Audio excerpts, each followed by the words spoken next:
رسول اللہ صلی اللہ علیہ وآلہ وسلم کی عمر شریف جب 40 برس کے قریب ہو چلی اور اس دوران آپ علیہ السلام کے اب تک کے تعاملات نے قوم سے آپ علیہ السلام کا ذہنی اور فکری فاصلہ بہت وسیع کر دیا تھا، تو آپ صلی اللہ علیہ وسلم کو تنہائی محبوب ہو گئی۔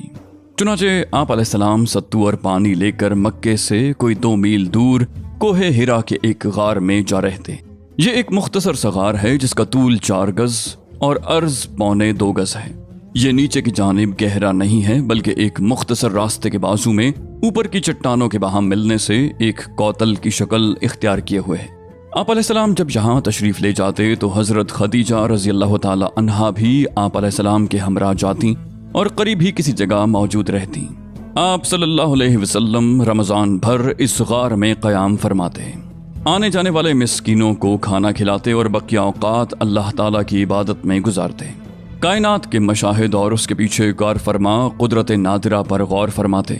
آپ علیہ السلام کو اپنی قوم کے لچر پوچ شرکیہ عقائد اور واہیات تصورات پر بالکل اطمینان نہ تھا، لیکن آپ علیہ السلام کے سامنے کوئی واضح راستہ، معین طریقہ اور افراط و تفریط سے ہٹی ہوئی کوئی ایسی راہ نہ تھی جس پر آپ علیہ السلام اطمینان و انشراح قلب کے ساتھ رواں دواں ہو سکتے۔ نبی علیہ السلام کی یہ تنہائی پسندی بھی در حقیقت اللہ تعالیٰ کی تدبیر کا ایک حصہ تھی۔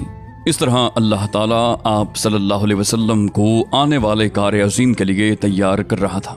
در حقیقت جس روح کے لیے بھی یہ مقدر ہو کہ وہ انسانی زندگی کے حقائق پر اثر انداز ہو کر ان کا رخ بدل ڈالے، اس کے لیے ضروری ہے کہ زمین کے مشاغل، زندگی کے شور اور لوگوں کے چھوٹے چھوٹے ہم و غم کی دنیا سے کٹ کر کچھ عرصے کے لیے الگ تھلگ اور خلوت نشین رہے۔ ٹھیک اسی سنت کے مطابق جب اللہ تعالیٰ نے محمد صلی اللہ علیہ وسلم کو امانت کبریٰ کا بوجھ اٹھانے، روئے زمین کو بدلنے اور خط تاریخ کو موڑنے کے لیے تیار کرنا چاہا تو رسالت کی ذمہ داری عائد کرنے سے 3 سال پہلے آپ علیہ السلام کے لیے خلوت نشینی مقدر کر دی۔ آپ علیہ السلام اس خلوت میں 1 ماہ تک کائنات کی آزاد روح کے ساتھ ہم سفر رہتے اور اس وجود کے پیچھے چھپے ہوئے غیب کے اندر تدبر فرماتے، تاکہ جب اللہ تعالیٰ کا اذن ہو تو اس غیب کے ساتھ تأمل کے لیے مستعد رہیں۔ جب آپ صلی اللہ علیہ وسلم کی عمر 40 برس ہو گئی اور یہی سن کمال ہے اور کہا جاتا ہے کہ یہی پیغمبروں کی بعثت کی عمر ہے، تو زندگی کے افق کے پار سے آثار نبوت چمکنا اور جگمگانا شروع ہوئے۔ یہ آثار خواب تھے۔ آپ علیہ السلام جب بھی خواب دیکھتے وہ سفیدہ صبح کی طرح نمودار ہوتا۔ اس حالت پر 6 ماہ کا عرصہ گزر گیا، جو مدت نبوت کا 40واں حصہ ہے اور کل مدت نبوت 23 برس ہے۔ اس کے بعد جب ہرا میں خلوت نشینی کا 3 سال آیا تو اللہ تعالیٰ نے چاہا کہ روئے زمین کے باشندوں پر اس کی رحمت کا فیضان ہو، چنانچہ اس نے آپ علیہ السلام کو نبوت سے مشرف کیا اور حضرت جبریل علیہ السلام قرآن مجید کی چند آیات لے کر آپ علیہ السلام کے پاس تشریف لائے۔ دلائل قرآن پر ایک جامع نگاہ ڈال کر حضرت جبریل علیہ السلام کی تشریف آوری کے اس واقعے کی تاریخ معین کی جا سکتی ہے۔ ہماری تحقیق کے مطابق یہ واقعہ رمضان المبارک کی 21 تاریخ کو دوشنبے کی رات میں پیش آیا۔ اس روز اگست کی 10 تاریخ تھی اور 610 عیسوی تھا۔ قمری حساب سے نبی صلی اللہ علیہ وسلم کی عمر 40 سال 6 مہینے 12 دن اور شمسی حساب سے 39 سال 3 مہینے 22 دن تھی۔ آئیے اب ذرا حضرت عائشہ رضی اللہ تعالی عنہا کی زبانی اس واقعے کی تفصیلات سنیں۔ یہ انوار لاہوت کا ایک شعلہ تھا جس سے کفر و ضلالت کی تاریکیاں چھٹتی چلی گئیں، یہاں تک کہ زندگی کی رفتار بدل گئی اور تاریخ کا رخ پلٹ گیا۔ حضرت عائشہ رضی اللہ عنہا فرماتی ہیں، رسول اللہ صلی اللہ علیہ وسلم پر وحی کی ابتدا نیند میں اچھے خواب سے ہوئی۔ آپ علیہ السلام جو بھی خواب دیکھتے تھے وہ سفیدہ صبح کی طرح نمودار ہوتا تھا۔